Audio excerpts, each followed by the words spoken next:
दिवस मनाते हुए हिंदी को संवैधानिक प्रावधानों के तहत राजभाषा स्वीकार करने के परिप्रेक्ष्य में जब हम विचार करते हैं तो अनेक ऐसे मत, ऐसी धारणाएं, ऐसी बातें सुनने को मिलती हैं कि हिंदी बहुत क्लिष्ट है, कठिन है, दुरूह है, अनूदित हिंदी है, बोधगम्य नहीं है।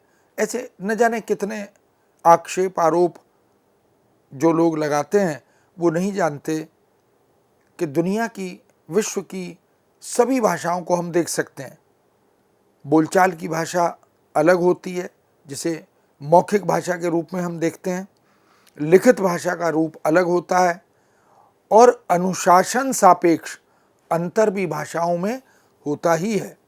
इसलिए अनुप्रयोग की भाषा यानी एप्लीकेशन की भाषा, तकनीक की भाषा, विज्ञान की भाषा, प्रौद्योगिकी की भाषा, ये अलग तरह का एक विन्यास रखती है, एक व्यवस्था रखती है, अलग तरह की शब्दावली होती है। हम साहित्य की और बोलचाल की भाषा में भी अंतर करते हैं। साहित्यकार जब कविता लिखता है, जब कहानी उपन्यास लिखता है, तो उसकी भाषा का तेवर, मुहावरा, स्वरूप, शब्द चयन, वाक्य विन्यास, ये साहित्यिक गरिमा से युक्त होता है। इसलिए जन सामान्य में संवाद की भाषा जो होती है वो कभी भी शासन प्रशासन की भाषा नहीं होती। शासन प्रशासन में, विज्ञान तकनीक में भाषा की अपनी एक मर्यादा होती है, अपना एक स्वरूप होता है। एक डॉक्टर से जो MBBS हो, जो MD हो, हम ये अपेक्षा नहीं कर सकते कि वो एक निरक्षर की भाषा में हमें एक चिकित्सकीय परामर्श दे। उसकी अपनी एक भाषा होती ही है। इसी तरह जज की या निर्णायक की भाषा, शिक्षक की भाषा, वैज्ञानिक की भाषा, तमाम तरह के अनुशासनों की भाषा को हम देख सकते हैं। इसलिए अखबार की भाषा को हम औपचारिक भाषा के रूप में स्वीकार नहीं करते। हालांकि अखबार भी एक सशक्त माध्यम है औपचारिक रूप से समाचार संचरित करने का, किंतु वहाँ भाषा की वो बाध्यता नहीं है जो शासन प्रशासन में, कार्यालय में, शिक्षा दीक्षा में, शोध अनुसंधान में दिखाई देती है। इसलिए मित्रों, अनुप्रयोग की भाषा अवधारणात्मक शब्दों पर आधारित होती है, निर्भर करती है। और हम ये जो अवधारणात्मक शब्द हैं, जिनको पारिभाषिक शब्द कहते हैं, इनको बदल कर इनके स्थान पर कोई सहज सरल शब्द उसका प्रयोग नहीं कर सकते, क्योंकि पारिभाषिक शब्द महत्वपूर्ण होते हैं और प्रयोग अनुप्रयोग के अलग अलग अनुशासनों में इनकी अनिवार्यता सुनिश्चित होती है।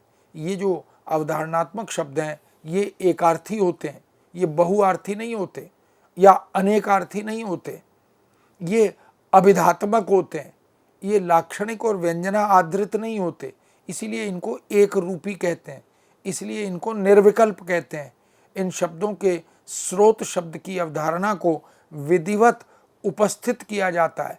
ये शब्द कृत्रिम होते हैं, ये निर्मित होते हैं। इनको अंग्रेजी की अवधारणात्मक शब्दावली को सामने रखकर हिंदी में निर्मित किया जाता है। उपसर्ग, प्रत्यय, धातु आदि से हम इसकी मूलभूत अवधारणा को अंतरित करने का प्रयत्न करते हैं। इन शब्दों के निर्माण के अपने कुछ सिद्धांत भी होते हैं। ये शब्द अधिकांशतः कृत्रिम होते हैं, गढ़े हुए होते हैं, इसलिए वो कठिन होते नहीं हैं लेकिन प्रतीत होते हैं।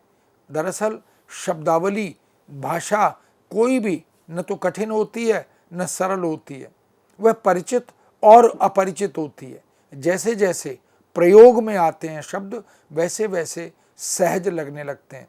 अगर अनेक बार किसी शब्द का प्रयोग हम मौखिक और लिखित अभिव्यक्ति में कर लें तो वह शब्द हमारी शब्द संपदा में समाहित हो जाता है, हमारे स्मृति कोश में स्थायी रूप से वास करता है।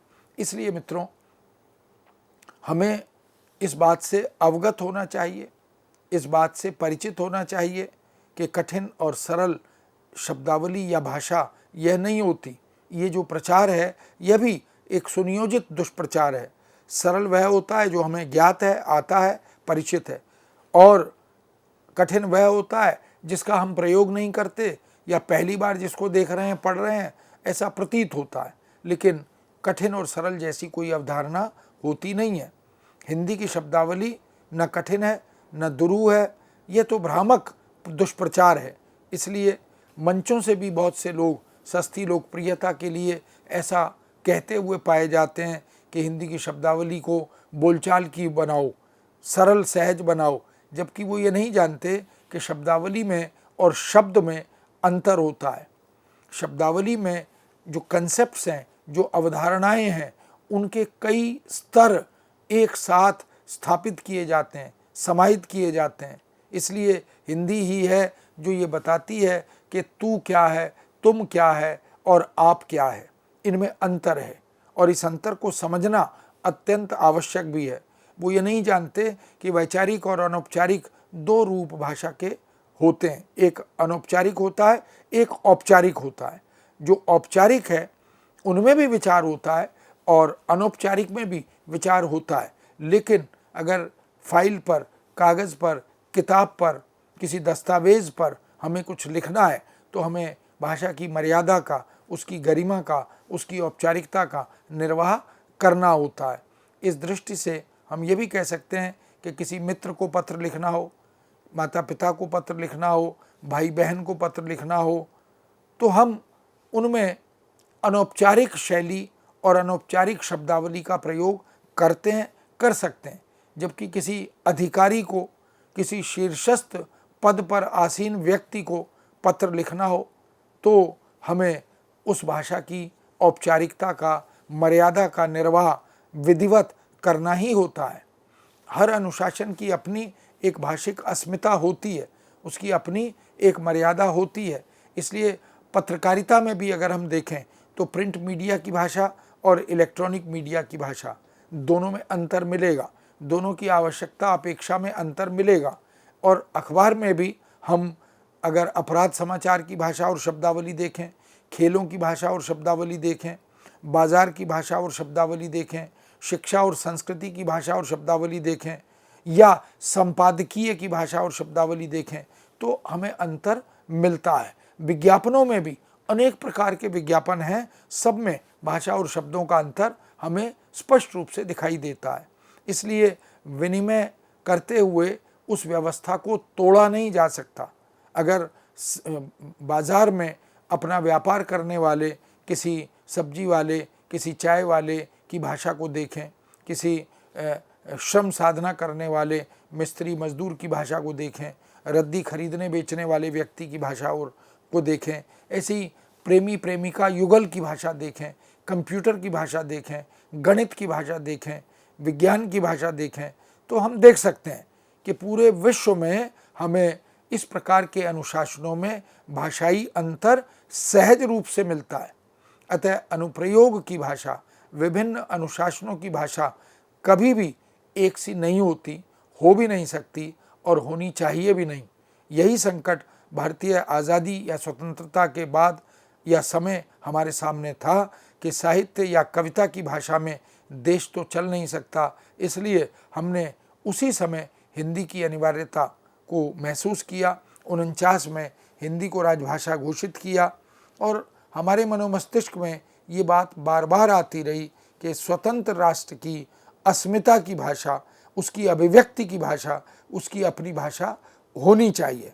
यही कारण है कि हमें 2 वर्ष तो लग गए निर्णय लेने में, राजभाषा तय करने में, सुनिश्चित करने में, लेकिन चर्चा परिचर्चाओं के बाद, विचार विमर्श के बाद, चिंतकों और विचारकों के मतों के बाद हमने 14 सितंबर 1949 को हिंदी को केंद्र सरकार की राजभाषा घोषित किया और मजबूरन अंग्रेज़ी की बैसाखियाँ भी पकड़नी पड़ी, क्योंकि तब तक हमारे पास हिंदी में काम करने के लिए शब्द संपदा या शब्दकोश या प्रयुक्तियाँ या पत्र आदि नहीं थे।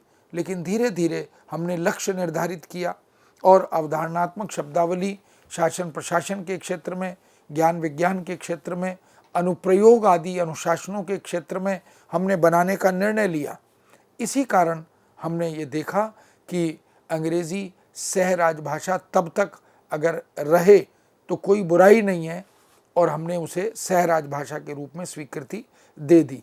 अंग्रेज़ी का वास्तव में सन 61 के बाद की हिंदी पर 61 में वैज्ञानिक एवं तकनीकी शब्दावली आयोग का गठन किया गया। भारत सरकार ने अवधारणात्मक शब्दों के निर्माण का दायित्व इस आयोग को दिया। उस आयोग ने 1961 से कार्य प्रारंभ किया और करते करते आज तक अगर हम देखें तो लगभग 60-65 वर्ष की इस अवधि में 9.5 लाख पारिभाषिक शब्द हिंदी के इस आयोग ने बना लिए। और ये शब्द सब के सब शब्दावली है, अवधारणात्मक है, कंसेप्चुअल है और ज्ञान विज्ञान को अभिव्यक्ति प्रदान करने में समर्थ और सक्षम है। इसलिए अंग्रेज़ी का उपकार हम इस रूप में मानते हैं, स्वीकार करते हैं, क्योंकि अंग्रेज़ी शब्दावली की तर्ज पर उसके समतुल्य भाव को हिंदी में अंतरित करने या शब्द निर्माण करने में हमने महत्वपूर्ण मदद अंग्रेज़ी से ली है। इसलिए जो शब्द हिंदी के बनाए गए वो वास्तव में कृत्रिम और गढ़े हुए शब्द हैं, लेकिन अंग्रेज़ी की शब्दावली के भाव को हमने अंतरित करके इन शब्दों का निर्माण किया।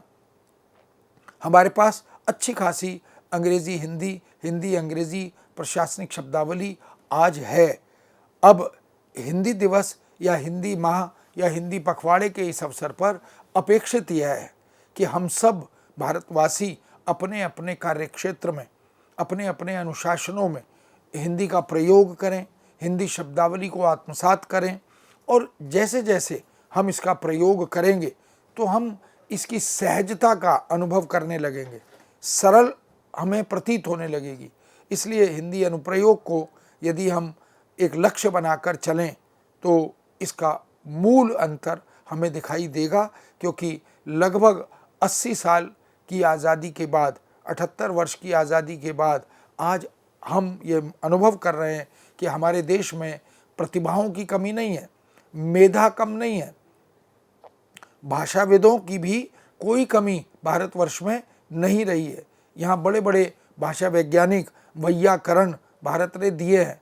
समस्या तो अभी भी यह है कि भिन्न भिन्न अनुशासनों में स्थापित विद्वान अपनी अपनी पटरी पर खूब काम करते रहे और भाषाविद अपनी अपनी पटरी पर चलते रहे। विकास विस्तार का काम तो हुआ, लेकिन फिजिक्स के लोग, केमिस्ट्री के लोग, मैथ्स के विशेषज्ञ, गणित आदि के, ये अपनी प्रकांड विद्वत्ता के बावजूद इन क्षेत्रों में हिंदी में काम नहीं कर पाए, क्योंकि हिंदी इनके अनुशासन क्षेत्र की भाषा नहीं थी। इसलिए भारतीय भाषाओं के आधिकारिक विद्वान जो इन अनुशासनों को हिंदी में लाने के लिए काम करते, उनमें एक अंतराल ये देखा गया, जो विषय के विशेषज्ञ थे वो हिंदी भाषा के विशेषज्ञ नहीं थे, जो हिंदी भाषा के विशेषज्ञ थे वो विषय के विशेषज्ञ नहीं थे। इस तरह से ये दूरी बनी रही। इसलिए रेल की समानांतर पटरियों की तरह समान दूरी पर विषयविद, अनुशासनविद और भाषाविद चलते तो रहे, काम करते रहे, लेकिन दोनों के बीच में कोई सेतु नहीं बना, कोई पुल नहीं बना, कोई विनिमय का रास्ता सुनिश्चित नहीं हुआ। इसलिए मित्रों, इन अनुशासनों में अब ज़रूरत देश को यही है कि हम हिंदी और अंग्रेज़ी के बीच ये जो दूरी है इसको समाप्त करें। भारतीय भाषाओं में और हिंदी में जो दूरी है उसको भी समाप्त करें और विषय के भाषाओं के विद्वान बैठकर एक साथ इस दिशा में काम करें। वो जो पारिभाषिक शब्दावली जहाँ उपलब्ध नहीं है वहाँ शब्दावली का निर्माण करें। उसके बिना अनुवाद संभव नहीं हो पाता। इसलिए मौलिक लेखन हो या अनूदित सामग्री का निर्माण हो, इन सभी में हम सबको मिलकर इस अवधारणात्मक शब्दावली का प्रयोग करते हुए हिंदी को वैश्विक अद्यतन, अधुनातन ज्ञान और जानकारियों की भाषा बनाना है। हमें अपने ज्ञान परंपरा को, अपनी भारतीय ज्ञान परंपरा और उसके मिशन को विश्व तक ले जाने का काम करना है। शब्दावली आयोग ने, वैज्ञानिक एवं तकनीकी शब्दावली आयोग, जिसको commission for scientific and technical terminology के नाम से जानते हैं, धीरे धीरे पारिभाषिक शब्दावली निर्माण के सिद्धांत बनाए।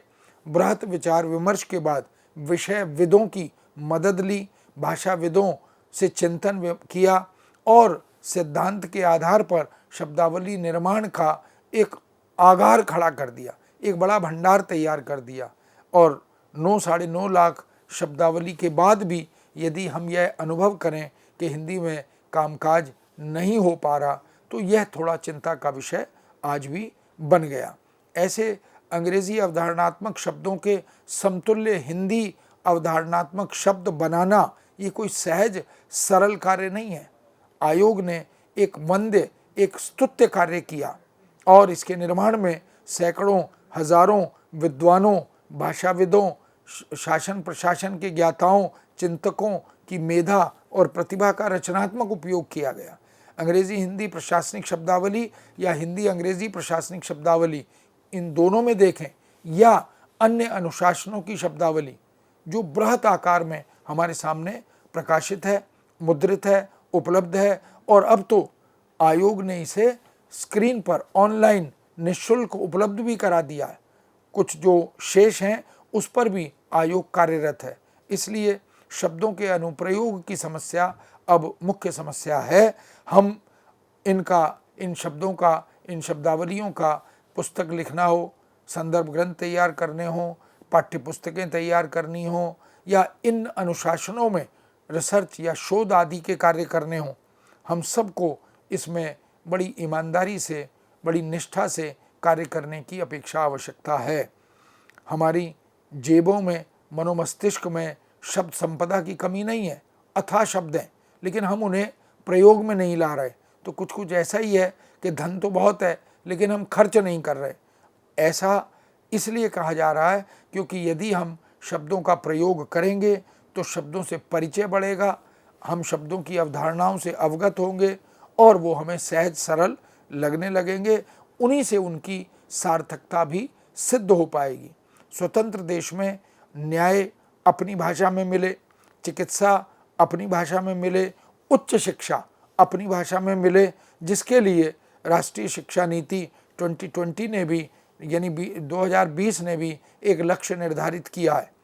सरकार और व्यवस्था ये चाहती है, हम सब भारतवासी भी यह चाहते हैं कि हिंदी में ज्ञान विज्ञान की अभिव्यक्ति हो, हिंदी में विधिवत अवतरित हो, उपस्थित हो, तकनीक के क्षेत्र हो, उद्योग और प्रौद्योगिकी का क्षेत्र हो, आयात निर्यात का क्षेत्र हो, प्रतियोगिता परीक्षाओं का क्षेत्र हो, समीक्षा हो, आलोचना हो, नियुक्तियां हो, साक्षात्कार आदि हो, सभी में अगर हम इस निर्मित अवधारणात्मक शब्दावली का प्रयोग करते हुए अग्रसर होते हैं तो देश के लिए हम एक बड़ा अवदान, एक बड़ा योगदान कर पाते हैं। यही आज की आवश्यकता भी है। इसलिए स्वतंत्र लेखन को भी यदि प्रोत्साहित करना है, वो भले ही ज्योतिष शास्त्र हो, खगोल शास्त्र हो, योग शास्त्र हो, धर्मशास्त्र हो, नीति शास्त्र हो, या और दूसरे अनुशासन हो, उन सब में हमें सहज हिंदी, सरल हिंदी, बोधगम्य हिंदी, और यदि अनुवाद करना है तो अनुवाद भी वह सरल और सहज हो, बोधगम्य हो, अनुशासन सापेक्ष हो, इस पर बल दिया जाना अपेक्षित है। यदि देश में युद्ध स्तर पर अनुवाद हो, जिसके लिए अब बहुत सारे सॉफ्टवेयर, बहुत सारे कार्यक्रम, बहुत सारे ऐप्स तैयार कर दिए हैं, सरकारी गैर सरकारी स्तर पर बहुत सी संस्थाएं इस दिशा में काम कर रही हैं। अब हम अनुवाद को साहित्य और साहित्येतर अनुशासनों में प्रचुर मात्रा में कर सकें, गति बढ़े, और जो काम अभी तक नहीं हो पाया उसको संपन्न करने में अपनी रचनात्मक भूमिका निभाएं, यह भी अब महसूस किया जा रहा है। आज देश को आवश्यकता है कि कम से कम 2-3 राष्ट्रीय अंतर्राष्ट्रीय अनुवाद विश्वविद्यालय बने, या अनुवाद का कम से कम एक विश्वविद्यालय बन जाए जो समस्त राज्यों की भाषाओं में, देश विदेश की भाषाओं में परस्पर अनुवाद करने की सुख सुविधाएं उपलब्ध कराए, सर्विस प्रोवाइडर बने, और यहाँ तक कि शिक्षण प्रशिक्षण अनुवाद के अलग अलग भारतीय और विदेशी भाषाओं के अनुवाद के क्षेत्र में दिया जाए। दुर्लभ जो सामग्री है या जो अज्ञात और विलुप्त सामग्री है उसको अनुवाद के माध्यम से उजागर किया जाए, उद्घाटित किया जाए, और अनुवाद की अकादमियाँ हर राज्य में स्थापित की जाएं तो बहुत बड़ा काम देश की आंतरिक अनविति को एक बनाने के लिए, देश की राष्ट्रीय एकता को मजबूत और सशक्त करने के लिए हम ऐसा कर सकते हैं। हर राज्य में अनुवाद की अकादमी यदि बनेगी तो वहाँ की भाषाएं सुरक्षित होंगी, वहाँ की भाषाओं का साहित्य सुरक्षित हो जाएगा और उसे दूसरे राज्यों में, दूसरे राज्यों के भाषा भाषियों तक पहुँचने में मदद मिलेगी। इसलिए परिरक्षण की दृष्टि से भी विद्यालयी और विश्वविद्यालयी शिक्षा में भी यदि हम इस तरह के अनुवाद और अनूदित सामग्री को पाठ्यचर्या से जोड़ेंगे तो यह भी एक बड़ा कार्य हो सकेगा। व्यावहारिक ज्ञान की अपेक्षा आवश्यकता की पूर्ति के लिए अनुवाद का या अनूदित सामग्री का युद्ध स्तर पर तैयार किया जाना ये आज की बहुत बड़ी ज़रूरत है।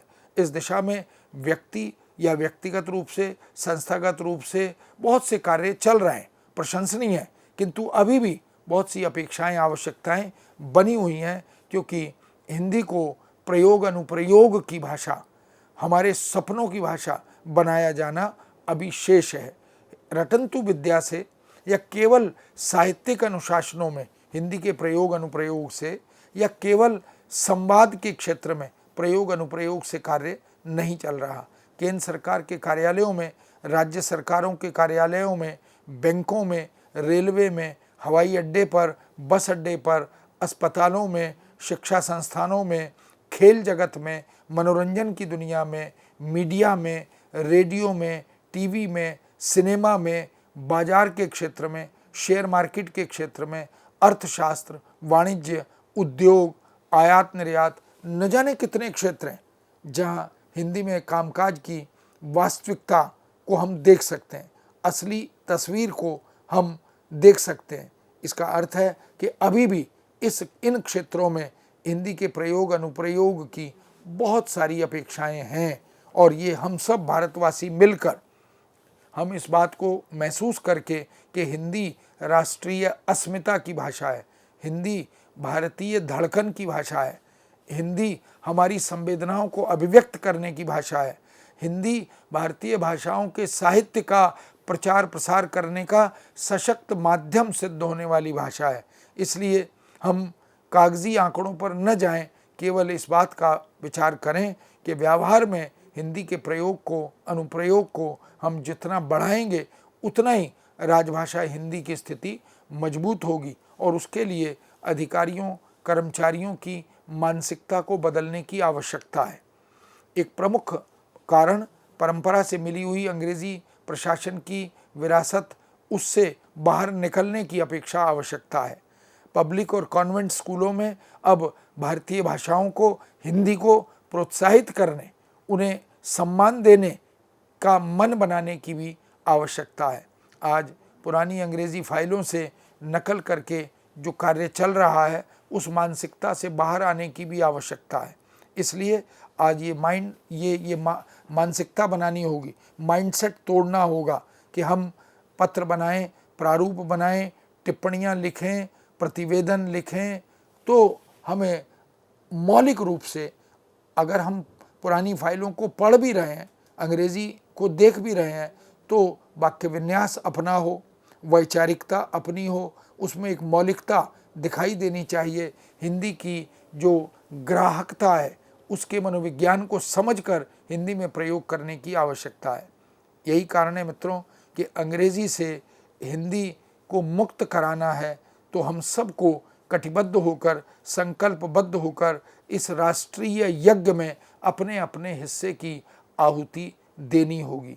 हमारे अधिकारी कर्मचारी इस मौलिक कार्य का दायित्व निर्वाह करेंगे तो उनको देखकर जो अधीनस्थ कर्मचारी हैं उनका मनोबल भी बढ़ेगा और वो भी हिंदी में कामकाज को आत्मसात करेंगे, गर्व के साथ, विश्वास के साथ।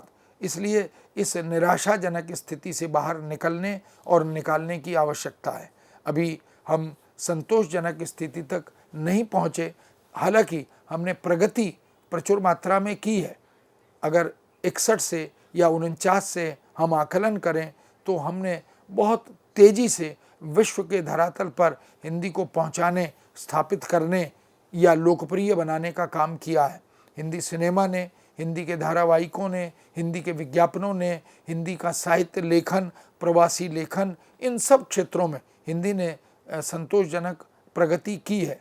किंतु आज भी हम इस बात से थोड़े चिंतित हैं कि आंतरिक स्तर पर, यानी हमारे अपने आंगन में हिंदी का यह जो पौधा है, तुलसी का पौधा है, उसको सिंचित करने की आवश्यकता है। तो हम सब इस बात का संकल्प लें, कटिबद्ध हों कि जो भ्रामक धारणाएं हिंदी को लेकर, जो दुष्प्रचार हिंदी को लेकर है, उसको समाप्त करना है। तो हमें हिंदी की रेखा को बहुत लंबा करना होगा, हिंदी में कामकाज को, हिंदी के प्रयोग अनुप्रयोग को बढ़ाना होगा। सरल वाक्य विन्यास हिंदी का बनाएं, उसकी बोधगम्यता को हम जीवित रखें, उसे सहजता से जोड़ते हुए एक रूपता और मानकता के साथ पारिभाषिक शब्दों को आत्मसात करते हुए, अपनाते हुए हिंदी के प्रयोग को यथासंभव और अधिक बढ़ाएं। यही अपेक्षा आवश्यकता इस हिंदी दिवस, हिंदी माह, हिंदी सप्ताह, हिंदी पखवाड़े के अवसर पर हम आप सबसे करते हैं। हिंदी के प्रति हमारी जो उदासीनता है उसे दूर करने का यही समय है। अगर अभी भी हम न जागे, अभी भी हम न चेते, तो फिर संभवतः हमारे हाथ से समय निकल जाएगा। थोड़ा समय हमें हिंदी को देना है, हिंदी के अध्ययन को देना है। हमें पढ़ना, लिखना, बोलना और सुनना, ये 4 कौशल भाषा के हैं, इनको आत्मसात करना है।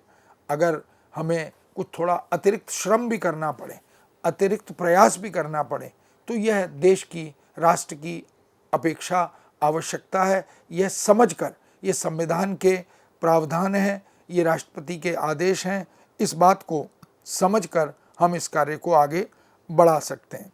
स्वतंत्र भारत, उसकी संस्कृति, उसके मूल्य, उसकी रक्षा, इन सब के लिए हमें हिंदी की प्रयोग धर्मिता को बढ़ाना है और हिंदी का आधुनिकीकरण, मॉडर्नाइजेशन, यह भी करना है। इसलिए हिंदी अनुवाद को युद्ध स्तर पर नेटवर्किंग से जोड़कर, मीडिया से जोड़कर, कर्मचारियों अधिकारियों को मानसिक रूप से तैयार करते हुए, सकारात्मकता के साथ, रचनात्मकता के साथ, और सरकारी, गैर सरकारी, अर्ध सरकारी या अंडरटेकिंग जितनी भी संस्थाएं, बैंक हैं, बीमा कंपनियां हैं, वित्त वाणिज्य का क्षेत्र है, उन सब में पूरी निष्ठा के साथ, पूरी गंभीरता के साथ, दायित्व बोध के साथ हमें हिंदी को साहित्य और साहित्येतर अनुशासनों में सशक्त बनाने का प्रयत्न करना है।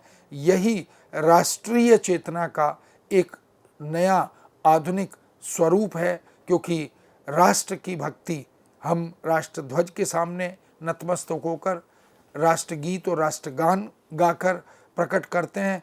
तो राष्ट्र की 22 भाषाएं 8वीं अनुसूची में जिन्हें राष्ट्र की भाषा कहा गया, उनमें हिंदी भी है, और हिंदी को हम संयुक्त राष्ट्र संघ की भाषा बनाएं, हमारी स्वतंत्र चेतना की अभिव्यक्ति की भाषा बनाएं। इसके लिए हम सब का ये दायित्व है कि हम सब मिलें, हम सब मिलजुल कर जो भ्रामक धारणाएं हैं उनका निराकरण करें और युग की इस लाइफ लाइन को, युग की इस जीवन रेखा को समझें। सूचना, संचार और विचार के इस युग में, तकनीक, उद्योग और प्रौद्योगिकी के क्षेत्र में किए जाने वाले विकास के इस युग में भारत का वर्चस्व पूरी दुनिया में बढ़ रहा है, बन रहा है। भारत विश्व गुरु के रूप में फिर से अपनी छवि बनाए, अपनी छवि को पुख्ता करे। इस सब के लिए प्रचार प्रसार के क्षेत्रों में हो या सामाजिकरण के क्षेत्र में हो, जनमानस की मानसिकता को बदलने के क्षेत्र में हो, इन सब में ज़रूरत इस बात की है मित्रों कि अब हम इस बहुभाषा भाषी देश में विदेशों से आई जो विद्याएं हैं उनको भी हिंदी में अंतरित करें, हिंदी के माध्यम से उनके शिक्षण प्रशिक्षण के मार्ग प्रशस्त करें और भारतवासियों को हम विश्व में समस्त अपनी प्रतिभा का प्रदर्शन करने में आत्मनिर्भर बनाएं और उसमें हिंदी की भूमिका सुनिश्चित करें। इस सब के लिए आप सबके सहयोग की अपेक्षा और आवश्यकता है। इस विषय को यहाँ विराम देते हैं। पुनः आपके समक्ष उपस्थित होंगे। आज्ञा दीजिए। नमस्कार।